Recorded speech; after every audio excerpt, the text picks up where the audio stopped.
Hey, I want you to take a deep breath and listen closely. If you're here today, it's because you're likely dealing with one of the most frustrating feelings losing someone you care about. Maybe it was a sudden change, or maybe there was a gradual pullback that left you confused, hurt, and unsure of what went wrong. Today, I'm going to walk you through how to get her back, not by begging or pleading, but by changing your approach, your mindset, and ultimately your life. This is not just about trying to fix a relationship, it's about fixing. You becoming the person who can attract love, respect, and connection. Again, trust me when I say this isn't the end. It's just the beginning of something much bigger. Let's vulnerability versus neediness dive in.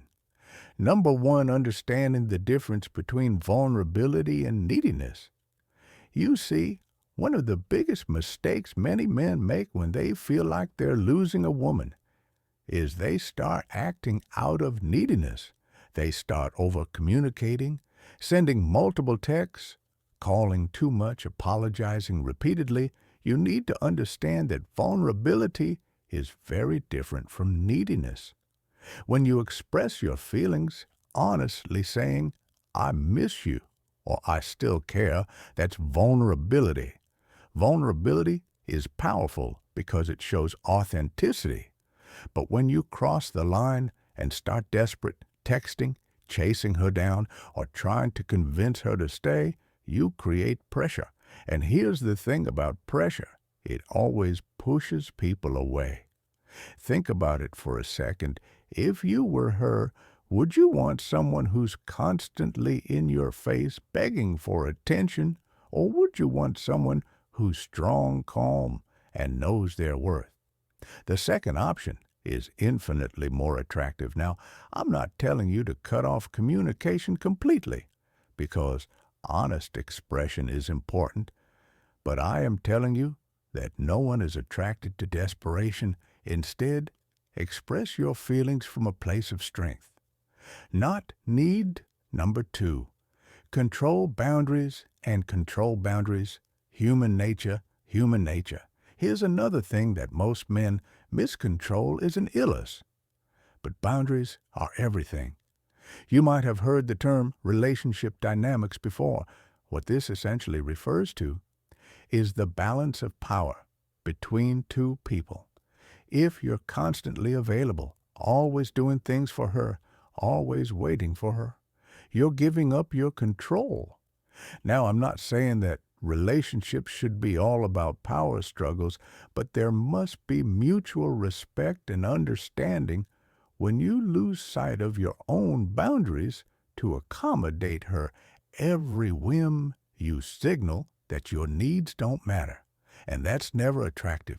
But here's what happens when you establish boundaries, when you value yourself enough to say, this is where I stand, and I'm not going to compromise myself just to please you. It changes the game. She'll see that you respect yourself, and that creates space for her to respect you too. Boundaries don't mean being cold or distant. It means not allowing her or anyone else to treat you poorly. Just like you wouldn't allow anyone to mistreat you in any other situation. Number three, scarcity versus abundance mindset. You probably heard the term scarcity mindset thrown around a lot, and let me tell you, it's the one killer of attraction. When you feel like you need her in your life or that you can't live without her, you're operating from a place of scarcity. You're focusing on what you might lose, not on the possibilities ahead. Here's the mindset shift that you need to embrace abundance. This is the secret source that attracts women. An abundance mindset means knowing that you are valuable, that you are enough, and that if she walks away, you'll be fine. You're not chasing her because you need her. You're doing it because you want her in your life, and you believe that if it's meant to be, it will be. If you're focused on the future, always thinking about the worst case scenario, then that's what you'll get. But when you focus on all the potential options and opportunities you have both with and without her, you send out a completely different energy.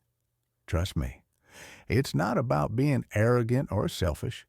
It's about having self-respect. And guess what? Women love it when a man values himself.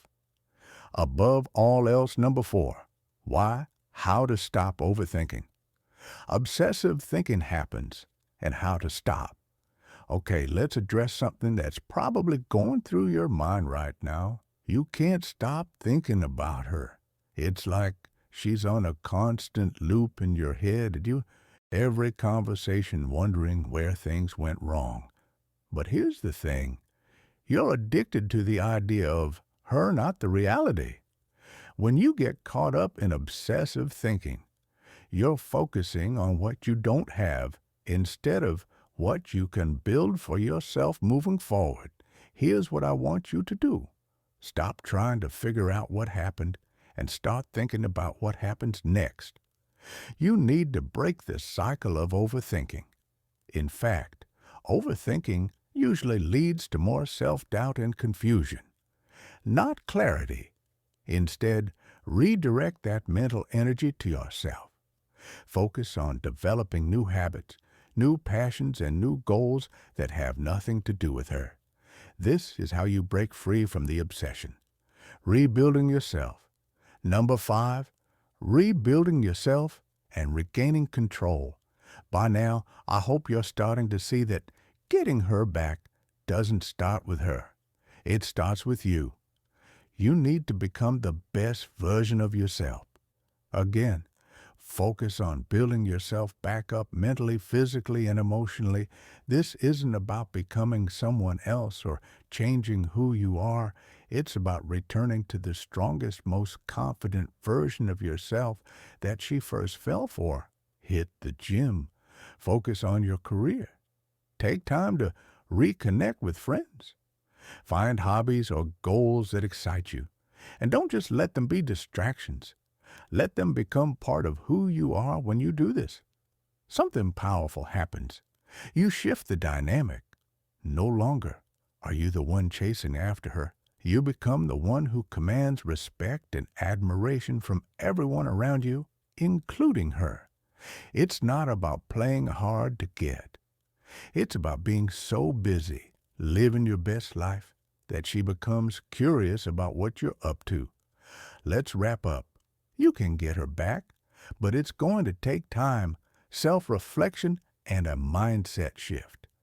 If you follow these steps and really focus on becoming the best version of yourself, the results will speak for themselves.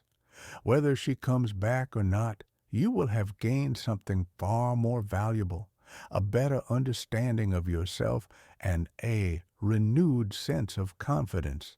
Remember, getting a girl back isn't about being perfect or changing who you are. It's about showing her and yourself that you have something special to offer, regardless of what happens. Keep growing, keep evolving, and never settle for less than what you truly deserve.